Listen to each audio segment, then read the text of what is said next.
অবশেষে অন্তর্বর্তী সরকারের সাথে বিএনপির সম্পন্ন হলো সেই কাঙ্ক্ষিত মিটিং।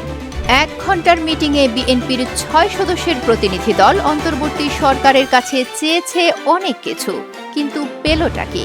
বিএনপি নির্বাচনের রোডম্যাপ চেয়েছে, কোনো বিতর্কিত ব্যক্তি যেন নির্বাচন সংস্কার কমিটিতে না থাকে সেটা চেয়েছে। ফ্যাসিবাদের সময় গঠিত সব ইউনিয়ন পরিষদ বাতিল চেয়েছে।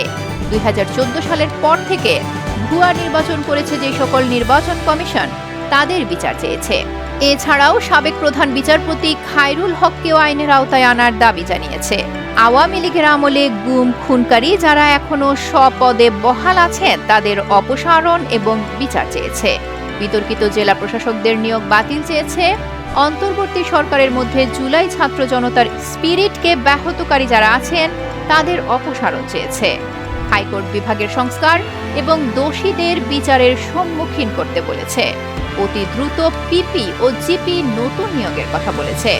2007 থেকে 2024 সাল পর্যন্ত আওয়ামী লীগের আমলে যে সকল মিথ্যা মামলা দায়ের করা হয়েছে সেই সকল মামলার প্রত্যাহার চেয়েছে।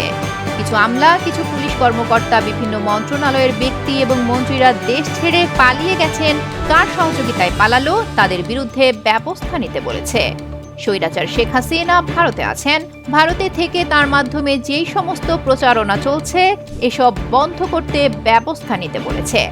তাছাড়া দুর্গাপূজাকে কেন্দ্র করে পূজা মণ্ডপ ভাঙচুরকারীদের বিরুদ্ধে ব্যবস্থা নিতে বলেছে।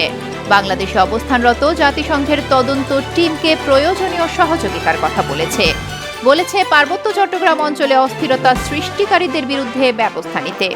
বলতে গেলে বিএনপি চাইতে বাকি রাখেনি কিছুই, কিন্তু নড়বড়ে অন্তর্বর্তী সরকারের পক্ষে এর কতটুকুই বা বাস্তবায়ন করা সম্ভব? দর্শক, আপনি কি মনে করেন?